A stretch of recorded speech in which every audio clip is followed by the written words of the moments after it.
The movement spirit that exists in Memphis is one that's been here for a long time. Ida B. Wells is from Memphis and started a movement against lynching. The sanitation workers created a movement in Memphis that kickstarted the environmental justice movement, and you saw with the removal of statues going on around the country, and here in Memphis the movement continuing. And that spirit is here because the injustices remain.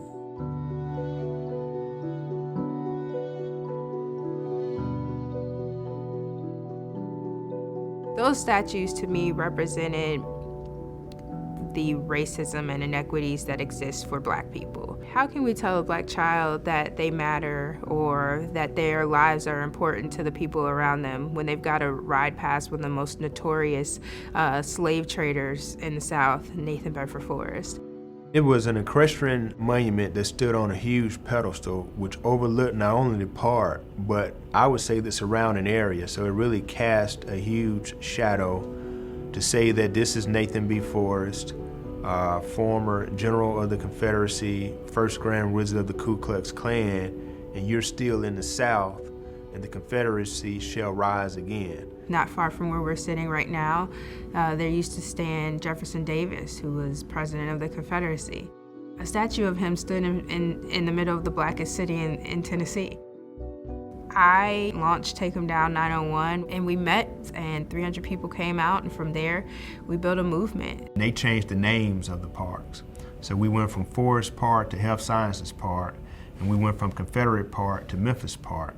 So sensing that, you know, if we could change the names, we could perhaps remove the monuments, the state legislature enacted the Tennessee Historical Preservation Act, which said you can't touch anything else. The city knew that they had to sell the property in order for the monuments to be moved, and they needed someone to accept the sale.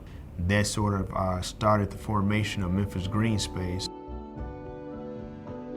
The city of Memphis, due to the upswell of activism on the ground, worked with Memphis Green Space, which was founded specifically to buy the parks. And at the end of the year, that was 2017, at the end of 2017, those statues were removed.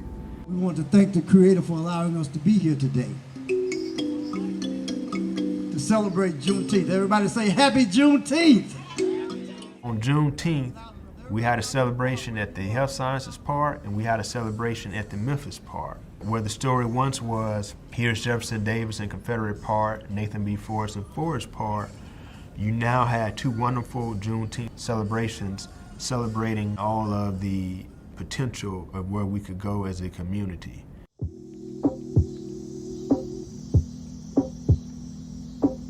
Our family is from Westwood. One of my grandmothers is buried here in Boxtown, this freedmen's community. We grew up financially poor and never really had a home. So my family, my brothers and I, my parents, we moved around a lot, but our grandmothers, the anchors and pillars of our family, were in Westwood. And so it's the place that we've always called home. Valero Energy Corporation and Plains All-American decided that they would build a crude oil pipeline connecting oil from Oklahoma through Memphis to Mississippi down to the Gulf of Mexico. While doing so, they would be going through a predominantly Black African-American neighborhood that they called the, quote, path of least resistance. And the community rose up and showed that they're the path of resilience. This company decided that they were going to exploit folks misusing eminent domain. They were going to risk over 1 million people's drinking water with the Memphis sand aquifer. And we, as a community, decided that that isn't what we wanted. And so we fought. Memphis has the best water in the country, and we want to protect our sand aquifers. And if they put the pipeline in our yards and crude oil lines, and we have a leak, then that would be a disaster for our water. This community has been overlooked for years. We've been facing environmental issues as well, and we have companies all surrounding us. We have to deal with environmental problems. People have breathing issues, people dying of cancer, and our communities, sister communities as well. So if one community is affected, all of us are affected. Exactly.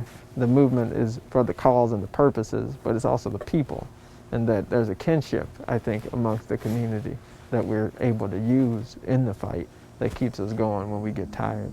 Exactly. When we're thinking about the pipeline, it is a symptom of a much deeper and much graver problem with our society. Okay, let me look. Environmental racism isn't just a project. It's the perpetuation of projects. It's the perpetuation of policies. It's the perpetuation of siting and zoning that says that there are some people's lives that are expendable.